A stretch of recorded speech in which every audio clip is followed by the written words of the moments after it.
Assalamu alaikum and welcome to the LinkUps. And I'm your host, Atika Sayyeda. So today's program, we have it slightly different today. And I want to tell you guys a little bit about how today's program is going to look like. So instead of our usual program where we have a guest speaker for you guys, and the theme for these LinkUps have been schooling and moms, today's program is going to be slightly different. We do have two very special guest speakers, but the guest speakers are our SP coordinator, Sister Fariza Ghani Ali, and Sana Trust Foundation's co-founder and the executive founding director, Rehan Mirza. We have actually, we decided for the LinkUps for this particular session to bring both of them on to discuss some very important issues, including the reopening plans for Sanad Prep. So today, that's going to be the primary agenda for the 15 minutes that we will be with you. And inshallah, we'll begin our conversation with Brother Rehan. And then I will also ask one or two questions to Sister Fariza to help us understand a little bit about Sanad Preparatory and the reopening plans. The purpose of why we wanted to do this for this Link Up series is we wanted to, for the benefit of the parents and families that we serve directly, as well as help those, many of the families actually, most of us are in the same situation where we will be educating our children from home, which is an online model for the most part, at least in the short run. So we wanted to be a resource for families out there, whether you are a part of Sanad Preparatory or not. We wanted to offer some advice and also share some of the things that we will be doing as a part of Sanad Preparatory so that as you begin to work with your children from home starting August, you will be able to utilize some of this advice and these resources. So Rehan, I would like to begin with you. If you can please help us understand what were the decision made for Sanad Preparatory with regards to reopening of Sanad Prep. What were the rationale behind the decision, and what is that decision exactly going to look like? Yeah, Bismillah ar-Rahman ar-Rahim. Thank you for having me. I've heard a lot of wonderful things about this show. I think it's going to be on network television soon, inshallah. And I think you're doing a great service, I think, to not just for women, but I think the community at large. And I think this is an important topic because I think you're giving us an opportunity today, both Fariza and I, to kind of peel back the curtain a little bit and share a little bit about institution building and decision-making process as it relates to an institute like ours that's connected to education and children and families. So, we have always prioritized in terms of our educational model, adab and good character and prophetic character and moral etiquettes, etc. And I think as an institution and as decision makers, we've also tried to practice what we preach. And in some cases, the decisions are very complex and challenging, as was this one, in terms of our Sanad Prep service, what would be the best thing to do. And at the same time, it's also not a difficult decision, because if we remain true to making decisions that are based on adab and with insight and with some type of thought and reflection, obviously it's in our best interest to preserve the safety and the health of our student population. We're in a little bit of a privileged situation in that our model has always been built upon a curriculum that was built to be online. And so we have, for up until now, always kind of retrofitted our model to have the online curriculum serve its purpose on the ground. And in this case, we're actually just returning to our origins and having our model kind of go online relatively seamlessly. So we made the decision a couple of weeks ago, actually quite early before Dade and Broward County. I think Dade County still has not made their decision, but we made our decision about 2 weeks ago in consultation with our entire team, our board of directors and co-founders, to move online. First and foremost, to preserve the safety and the health of our children, our students, and their families, because we had staff members and students who were connected to vulnerable populations, whether they be elderly or other siblings with comorbid situations, underlying health issues. And so it was a pretty easy decision for us to make. The fact that we are still quite confidently able to provide a very high level and high quality education experience made it a little bit easier for us. So it takes deliberation and thought. But I think those are the primary factors involved for us to have our Senate Prep service begin the academic year online at least, and we're optimistic and hopeful that we can return to on-the-ground teaching. But we were happy that we were able to make the decision quick and early and give everyone enough time to prepare. And it also opened up the door to some other exciting opportunities as well. So I'm going to segue right into that exciting opportunities. And could you please help our Senate Prep families as well as other people understand what are some of the ways, if you can describe a little bit about what the day of a Senate Prep student is going to look like, because there's a lot of apprehension, obviously, sitting in front of a computer for 4 or 5 hours. Is that what students are expected to do, whether they be with Dade, Broward? Obviously, we're not in a position to speak on behalf of the other counties, but Senate Prep students specifically, what do you and your team anticipate the day of a Senate Prep student will look like? And have you made any changes? Obviously, the Senate Preparatory model did go online between March and May as well. What are some things that are different? What are some things that will remain the same? And if you and Fariza can help us understand some of those decisions. Yeah, I think this is a good place to bring in Sister Fariza. Before she goes to in some specifics, I'll just share with you kind of what our thought process was. Our thought process was making the decision as early as we did allowed us to really kind of plan and continue to plan, and we're still doing that, and we'll do that until the day that we launch. But one of the things that we thought about is how can we not just add value, and I've used that terminology before. Not only did we want to add value, but we wanted to actually remind ourselves and our students and their parents about the value that they have with the Senate Prep education. But after that, both Mr. Fariza and I and the rest of the team, we really want to see how we can even do more. It was really a motivating decision to see how we can add even more value into the learning experience. And I think this is very important. I think that both Dade and Broward counties, their respective leaderships are probably doing this along with their hundreds and hundreds of teachers that they have. But I think for any place of learning, and I think this is just general advice to other institutes, and I think families also should keep this in mind, that now that we've made this decision and committed to doing online education, at least for the onset of the academic year, it behooves us to make the experience as full and as rich and as enriched and as possible. This is our mandate. This is our responsibility, not to just do things in the manner that are simple or easy, but always challenge ourselves to improve.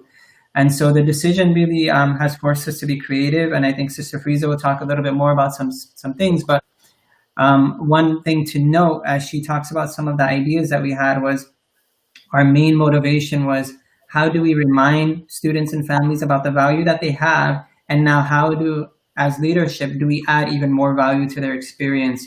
And Sister Fariza, I don't know if you can highlight some of the things that we've talked about, and I think that we're going to be communicating to our families I think later today, but something that maybe other institutes can be inspired by, and perhaps other families as well. The kind of bullet points that we put together in terms of how we're planning to add value. Yeah, so I just want to say that it was really, I think, important for us to not just make the move online just for the sake of being online.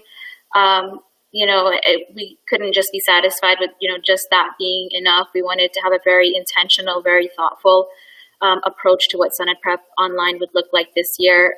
Even though, our move online last year was really quite seamless and there was a lot of positive feedback from parents, that wasn't enough. There's always, room for us to do better. And we know that nothing can really perfectly replace face-to-face learning and the social environment that being in school, a school setting provides. So, we're taking the time this summer to evaluate ways to enhance the student learning experience online. So there are a few main things that we're looking to implement for the next school year. One of those is having an extended standard sciences day. And what this will do would be to allow our students to have more time with their learning coaches for instruction and support, and also to be able to complete their daily lessons within the time that they are with their learning coach, so there's little to no homework, which relieves some stress on the student, but also on the parents as well. A low learning coach to student ratio, that's always been something that SunEd students can enjoy. This year, though, we have a maximum ratio of 1 learning coach to 5 students. And in most cases, it'll be even less than that. So this will allow our students to receive personalized attention, a lot of one-on-one time with their learning coach, so they never feel isolated in the learning process. And I think that's one of the things that many students were probably feeling last year. They may have felt alone, not being able to see their friends and not having regular support or contact with the teacher. So we really want to address this by giving our students even more access to their learning coaches. One of the other things that we're doing is that we're making some changes to our high school program. High school students will now have 2 learning coaches who will oversee their academics and provide subject-based coaching. There's also going to be a very structured approach to the high school daily schedule, which will allow for more academic support as well as student engagement. And generally speaking, our learning coaches are looking into how we can implement strategies to increase student engagement in the online classroom. That will really cultivate collaborative work and discussion and social engagement. Those things are really important in a classroom setting, so we're trying to see how we can best implement those in an online classroom. And it's going to be done, through a variety of ways, but one of the things that we're looking into is what educational technology we can use to enhance the experience. So Google Classroom, digital whiteboards, and more. And then also having traditional methods of fostering peer engagement, having story time and play time for our younger students is really important. Having hands-on science activities that can be done, from the student's home along with the learning coach as well. One of the biggest drawbacks, I think, of being online is the lack of social interaction between children. And we definitely, understand the importance and the impact of social isolation and, that our students may be feeling that way. So we're looking into some options for our students to have in-person meetups that are safe, that follow recommended measures to protect the health of our families. So these meetups will likely be outdoors in places like parks and things like that, with structured activities and so on. The last thing that I'll share is that we're currently working on some really exciting changes to our Sacred Sciences program, and we hope to share that information with you soon. But the one thing that I can share now is that we are looking to add both national and international guest teachers to our Sacred Sciences classes. So that's really exciting, and we'll be sharing that information shortly with you guys. So there's a lot of, those are kind of like the bigger things. There's a lot of smaller things that our staff and our team is working on right now to really help make the most of this academic year. Thank you so much, Fariza. Honestly, I think even as a parent, I'll tell you that it's wonderful to hear a lot of the stuff that's happening in the background. And I would even love to know more. So I encourage, if there are any SunEd Prep families or parents that are listening, if you guys have any specific questions, please feel free to reach out to Sister Fariza.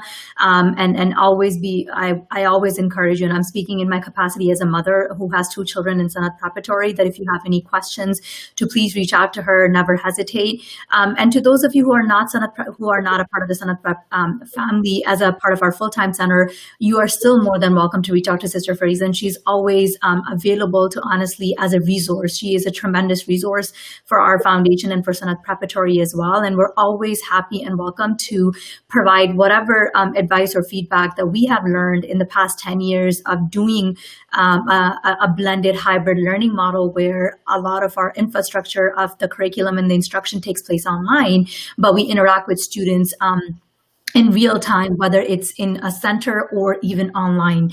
So if you have any questions, or if you are apprehensive about what school is going to look like for your child, whether you are a part of SunEd Prep or not, we encourage you to reach out to us.